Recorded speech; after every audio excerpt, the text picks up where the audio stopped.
Hey GMATers, I'm back with another interesting concept and challenge.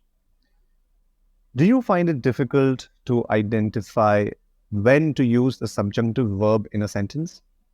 Or do you find yourself falling into the subjunctive trap in hard official SC questions? Well, if that applies to you, then you've come to the right place. In this presentation, I'm going to explain to you the key ingredient for the use of the subjunctive. And we're also going to look at a couple of hard official essay questions that test us on the subjunctive verb. So without further ado, let's get cracking. Let's start by taking a look at one such hard official essay question. It's on your screen.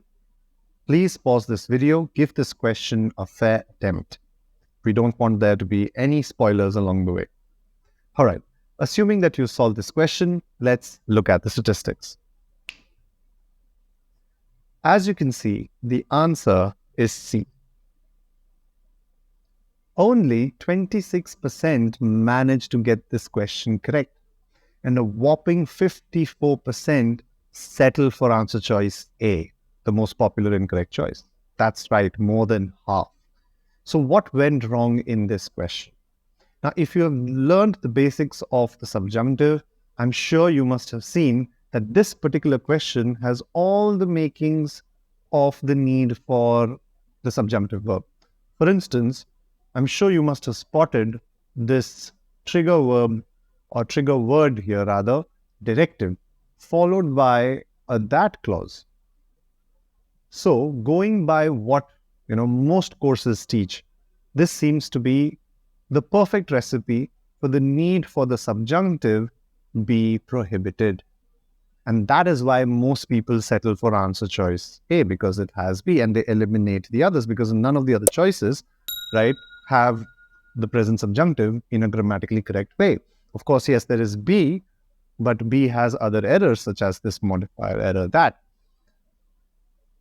But then why is A wrong? Well, the answer is simple. It's not just enough for a sentence to have a trigger word and a that clause.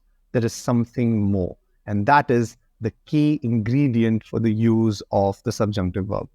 And that's exactly what I'm about to explain to you. So without further ado, let's get cracking. So let's start with a quick refresher on the subjunctive. The subjunctive verb is typically found in two forms: the present subjunctive and the past subjunctive. Right? Now, as the name suggests, at the end of the day, it's all subjunctive. But at times we use the present form of the subjunctive verb, and at times we use a past form of the subjunctive. Which is which? Let's quickly have a refresher. Now, in the present subjunctive, right, we see that we use the base form of a verb, also known as the be form of a verb, right? The simple present plural form. And the typical trigger word is a thought verb, words like demand, recommend, suggest, insist, etc., followed by a that clause that actually expresses that demand, that recommendation, that suggestion. Whenever we find such a construct, a trigger word such as these, followed by a that clause, it hints at the need for the subjunctive. Which form? In the base form, also known as the present subjunctive.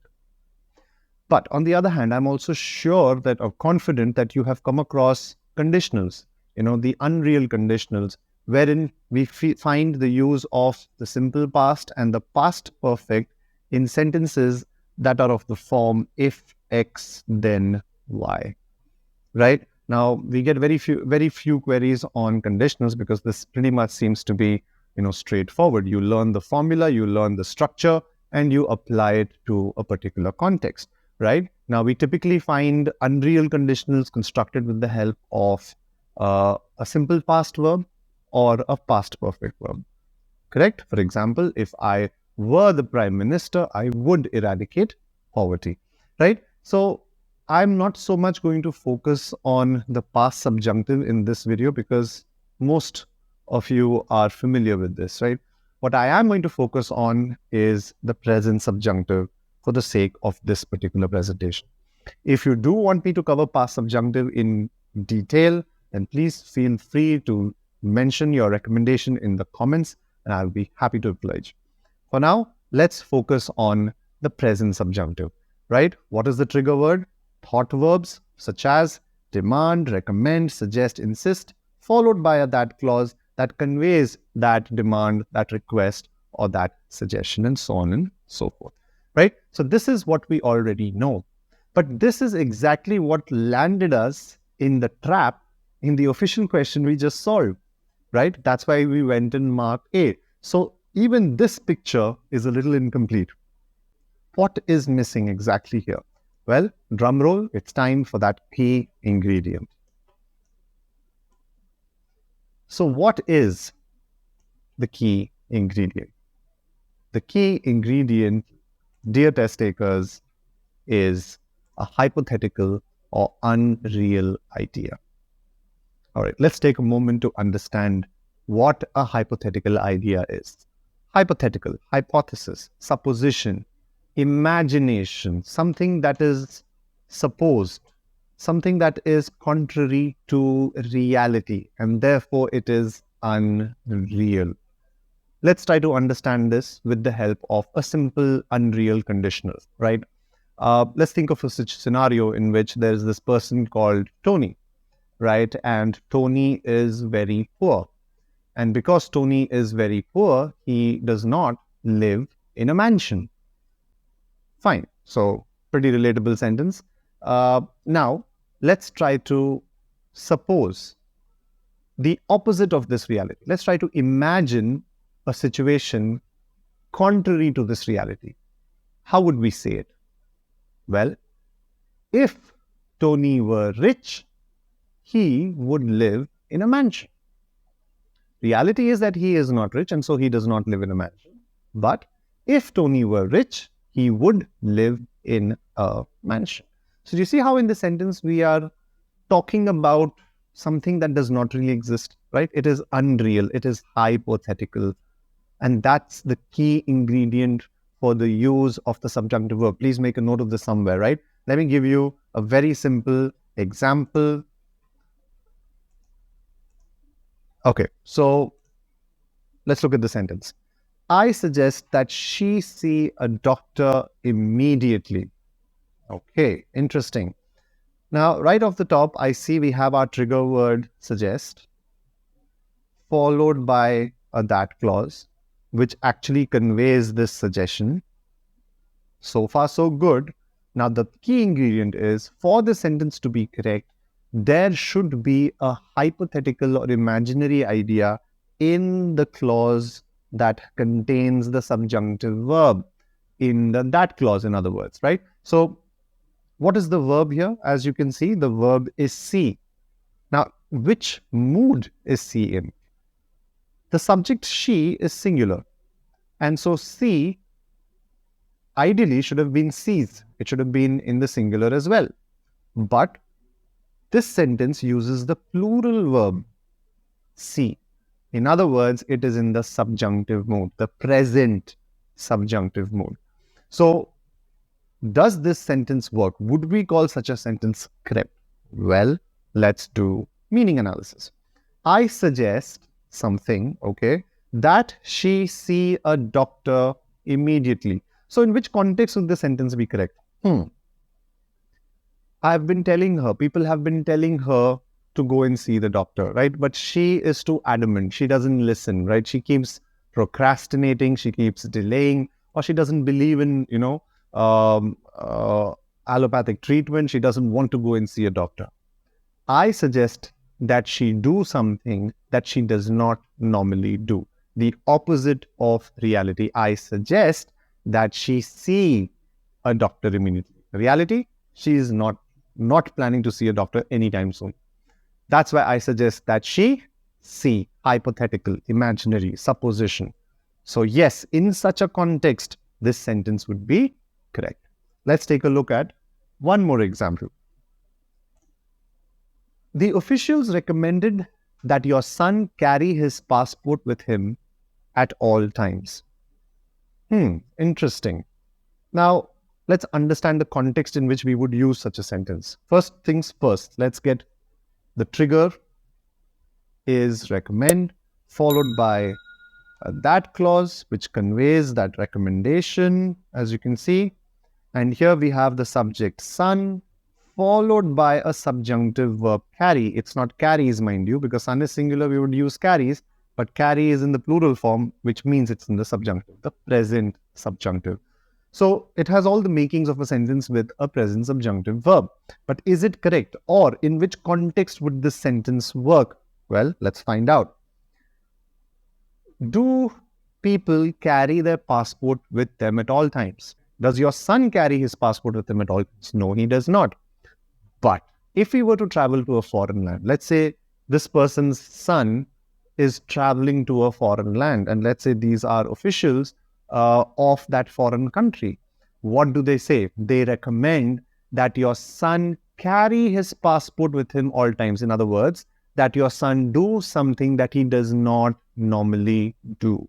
He does not carry his passport with him at all times. This is why the officials recommend that your son carry his passport with him at all times. So this was the key ingredient, dear test takers.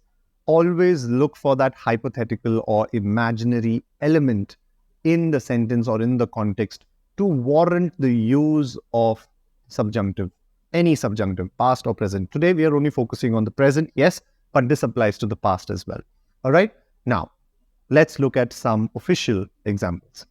The first one says, most state constitutions now mandate that the state budget be balanced each year. Okay, so let's look at our triggers. So we have mandate, the trigger word, followed by that clause that conveys that mandate. Okay, and we also see be balanced, a present subjunctive verb. The base form be has been used here. So we have a present subjunctive verb, we have all the makings, but is this sentence correct, or would such a sentence be correct in an official question? Do we have any contextual clues? Well, clearly we do. First of all, do you see this word now? Most state constitutions now mandate something. That means earlier they did not mandate something. Now they mandate something. That means the current norm, right, before the mandate, the norm was that the budget was not balanced each year. This is why most state constitutions now mandate that the state budget be balanced each year. Something should be done, but we don't use the word should, as you already know, I'm sure, right? That the state budget be balanced each year. Why are we saying this? Because the reality is that current reality is that the state budget is not balanced each year. So definitely we have a valid context for the use of the present subjunctive. Let's look at the second example. The report recommended that the hospital eliminate unneeded beds, consolidate expensive services, and use space in other hospitals. Interesting. Okay, so we have a series of 3 verbs in the subjunctive here. Eliminate, consolidate, and use. You see that? 3 verbs all in the present plural or base form when the subject is singular, hospital. Okay, what are the makings? Let's look at the trigger. The trigger is the word recommended, followed by a that clause that conveys that recommendation. So it has all the makings of the present subjunctive. But the question at hand is the key ingredient. Is the key ingredient present or not? Now, this is where we put on our thinking hats. We have to do a thorough meaning analysis. So the report recommended something. Now, the fact that it is a recommendation itself suggests, that something is being proposed. Something that is not actually done is being recommended. So one mild clue is the word recommended in the first place. Now, there are more clues. Let's dive deeper. The report recommended that the hospital eliminate unneeded beds. Interesting. Consolidate expensive services and use space in other hospitals. Now, out of these 3 phrases, 3 verb phrases, at least 2 are clues for the need for the subjunctive. For example, the most potent clue here is to use space in other hospitals. Tell me, under normal circumstances, do hospitals use space in other hospitals? Clearly they do not, right? do current hospitals eliminate unneeded beds? I mean, not under normal circumstances. It's okay if a few beds are, vacant, right? But this looks like an exigent circumstance, right? This sentence seems to be talking about some kind of medical emergency, maybe the COVID-19 pandemic, where there's a shortage of medical facilities and resources. So in such a situation, the report recommended that the hospital eliminate unneeded beds, consolidate expensive services, and use space in other hospitals. All things that are not normally done, recommended that they be done. So I hope you see both these official sentences have the key ingredient, which is why the use of the present subjunctive is warranted in both these sentences. Now, let's take a look at a few variations of this concept. Now, what do I mean by a variation? Okay, variations, well, as the term itself suggests, refer to instances where we find a particular concept not applied in its original form, but in a slightly modified form. All right. For example, take a look at simple example 1. The protesters rallied at the governor's residence, demanding that the lieutenant governor be tried for corruption. Interesting. So let's look at the clues in this sentence. Do we have a trigger word? All right. Now, most people learn that demand is a trigger word. Instead, here we have demanding, followed by a that clause that actually expresses the demand. But instead of finding a verb demand, we have a comma plus verb ing demanding. So clearly, that trigger word has been modified into a comma plus verb ing word. So the question at hand is, does the principle of the subjunctive apply to such scenarios as well? The answer is yes, it does. A resounding yes. All right. So the only thing left to check now is for the, you said it right, key ingredient. So let's do it together. The protesters rallied at the governor's residence. So clearly the protesters are protesting something. That means they are not happy with something. Okay, so something must be wrong. These protesters rallied at the governor's residence, demanding that the lieutenant governor be tried for corruption. Okay, so obviously these protesters know or believe that the lieutenant governor was corrupt or is corrupt, and but the lieutenant governor is not being charged with corruption. This is why the protesters have taken to the streets. They have rallied at the governor's residence, demanding something happen. Something that is not taking place right now happen. And what is that thing? Demanding that the lieutenant governor be tried for corruption. Be tried for corruption. So we have our subjunctive verb here. And this sentence is absolutely correct. Okay, so I hope you're able to spot this variation. Now, let's look at a variation in an official example. All right, so a bit of a mouthful. Let's read. The budget for education reflects the administration's demand that the money be controlled by local school districts. But it allows them to spend the money only on teachers, not on books, computers, or other materials or activities. Okay, so obviously, our main focus of the sentence is the first half before the but, right? Because we find our subjunctive right here. Now we see the trigger word demand, followed by a that clause that states that demand. And this that clause has a subjunctive verb, be controlled.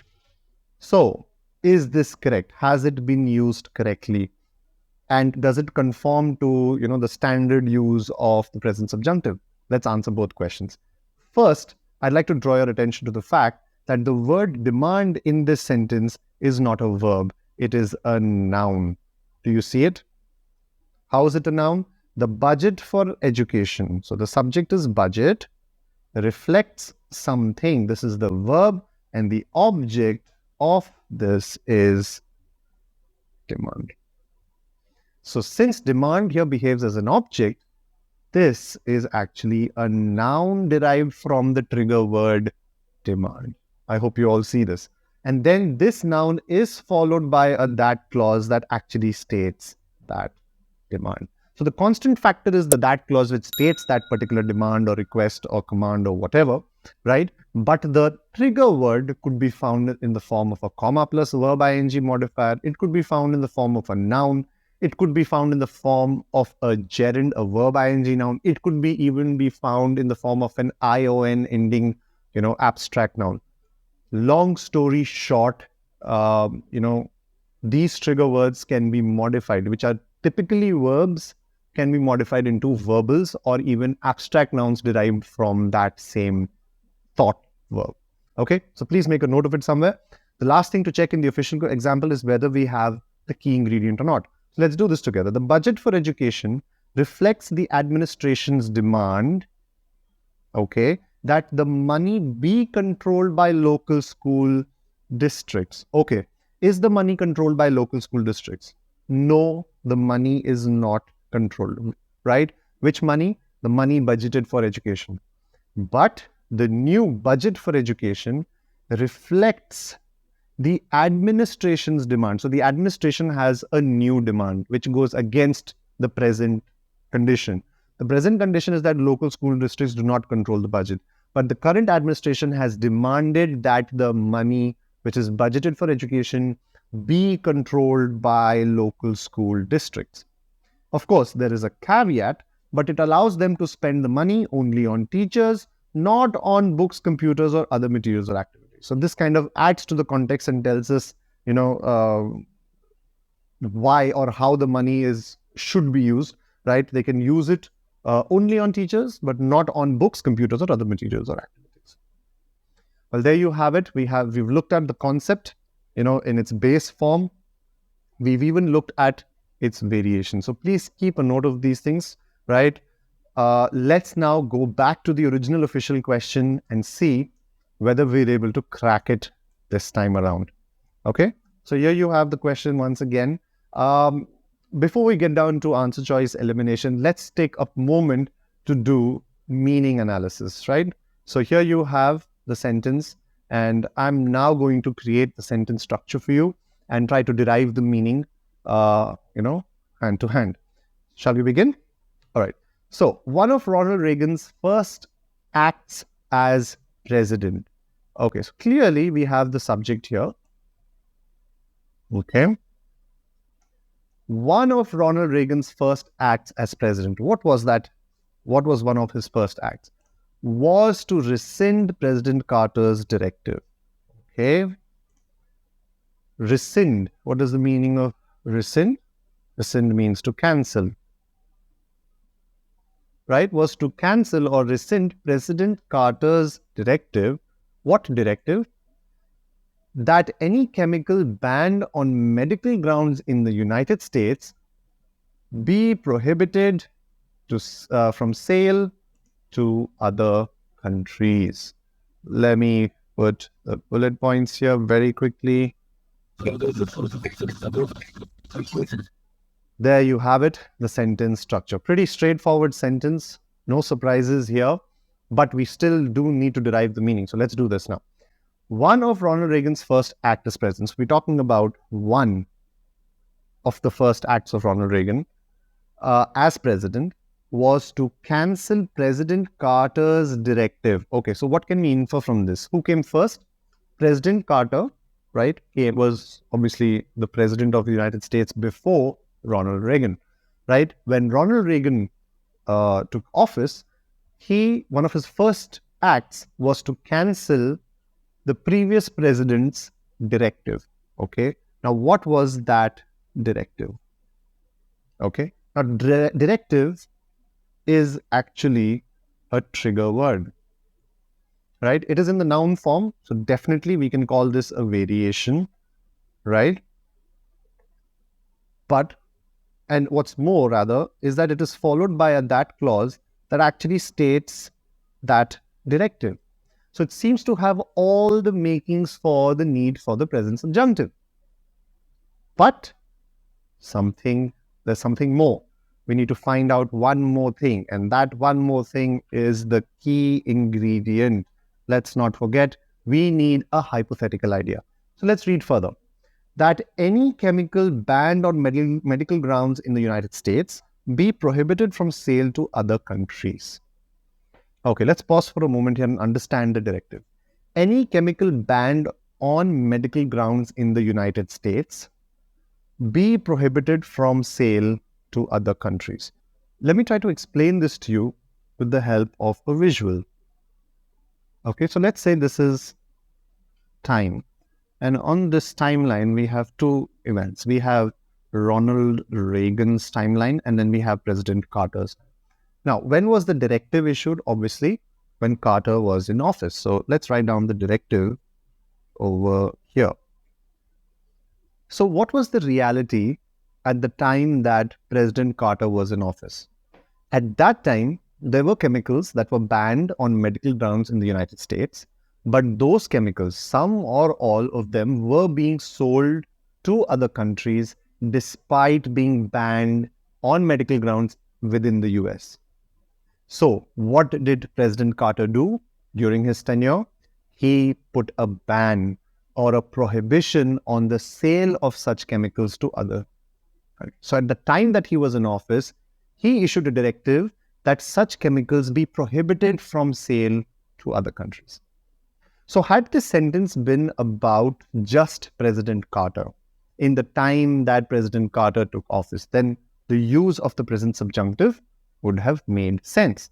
Now, let's zoom out and look at this sentence from the beginning. This sentence does not talk about President Carter. It actually talks about Ronald Reagan. One of Ronald Reagan's first acts as president was to cancel Carter's directive. So the author is not talking about Carter. His primary focus is Ronald Reagan. And he's talking about what Reagan did when he was in office. All right. So what's interesting here is that when Reagan was in office, what was the status of Carter's directive? Was it still something that had to be done in the hypothetical or in the imaginary or in the future? Of course not. Because President Carter's time had gone, Ronald Reagan's time had come, and Ronald Reagan was cancelling something. So this is our clue. What do you cancel? Do we cancel something that is still in the hypothetical or something that is enforced? That is your clue. The word rescind suggests that something was brought into force or into effect, and Ronald Reagan cancelled that thing that was implemented. So if we are talking about a directive that was implemented, ask yourself, can I talk about it in the hypothetical, or do I need to talk about it in the absolute? Obviously, the answer is the latter. You see how simple that was? Let's apply this to the official question, and let's now do process of elimination. So this is why the use of be prohibited is wrong, because it is the hypothetical, right? We are not talking about the future or, talking about something that does not exist and should be done. We are talking about cancelling something that was enforced. Because of this, A gets eliminated. A lacks the key ingredient for the need for the subjunctive verb. I hope you all see it, right? Answer choice B, as I had explained earlier, is also wrong for two reasons: the modifier error and the unnecessary placement of the subjunctive. But now, let's draw our attention to answer choice C, everybody. How different is C from A? Let's take a look. One of Ronald Reagan's first acts as president was to rescind President Carter's directive prohibiting the sale to other countries of any chemical banned on medical grounds in the United States. Full stop. Do you see how this modifier describes the directive in absolute terms? It doesn't do so in the subjunctive or the hypothetical, but it describes the directive as something that prohibited the sale of any chemical banned on medical grounds in the United States to other countries. You see how C is absolute. It refers to the directive in the past tense. And that is why C was the right answer. Of course, D and E were easy to eliminate, right? As you can see here, the examiner has tried to create a case of the present subjunctive, but instead of using be, he has used is. So this is why D and E are even easier to eliminate, because it doesn't even use the subjunctive properly. So there you have it, guys. This brings me to the end of this presentation. Let's quickly summarize the takeaways. The key ingredient for the use of the subjunctive is the presence of a hypothetical, imaginary, or unreal idea. We have to be saying something that goes against reality, the opposite of reality, okay? Unless that is there, you do not need to use a subjunctive verb. We discussed a framework, therefore, all we need to do is check whether that clause in which the subjunctive verb is being inserted conveys a hypothetical or unreal idea, right?